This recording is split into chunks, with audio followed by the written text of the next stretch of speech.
Restez au courant de l'actualité politique du Cameroun avec Cameroun 24. Notre équipe de journalistes expérimentés fournit des informations vérifiées en temps réel, avec une vue équilibrée sur les questions controversées.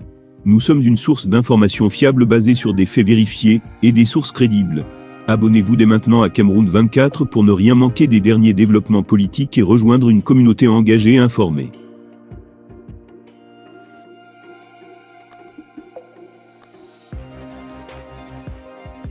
Prévue pour le mois d'octobre 2025, une élection présidentielle anticipée au Cameroun est de plus en plus évoquée.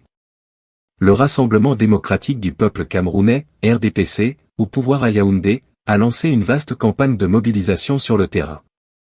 La presse s'interroge sur la signification de ces actions, simple coïncidence ou signe précurseur. La question de qui gouverne à Yaoundé demeure épineuse et sujette à de nombreuses spéculations.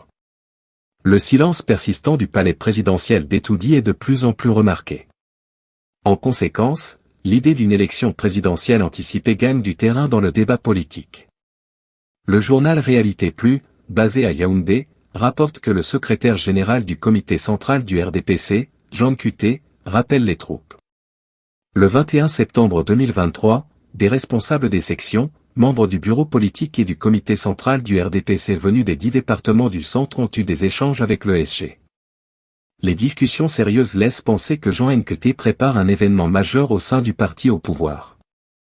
Radio France Internationale relaie cette information, notant que Jean Nkuté a entamé une tournée de mobilisation des militants qui le mènera dans les 10 délégations permanentes régionales du comité central du RDPC. Certains observateurs spéculent sur le lancement de la préparation en vue de la prochaine élection présidentielle, voire des législatives et municipales.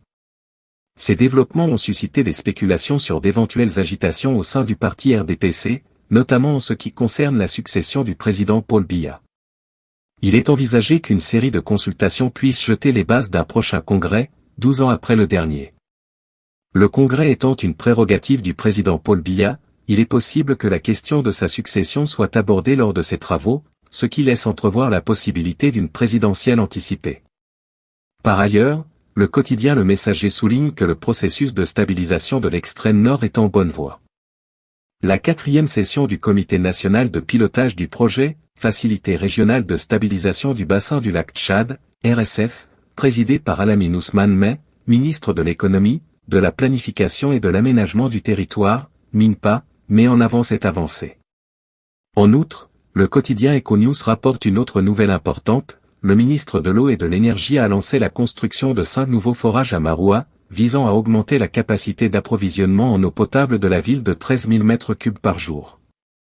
Cette initiative pourrait répondre à la demande croissante en eau des ménages et des industries locales, contribuant ainsi à combler le déficit en eau dans le département du Diamaré.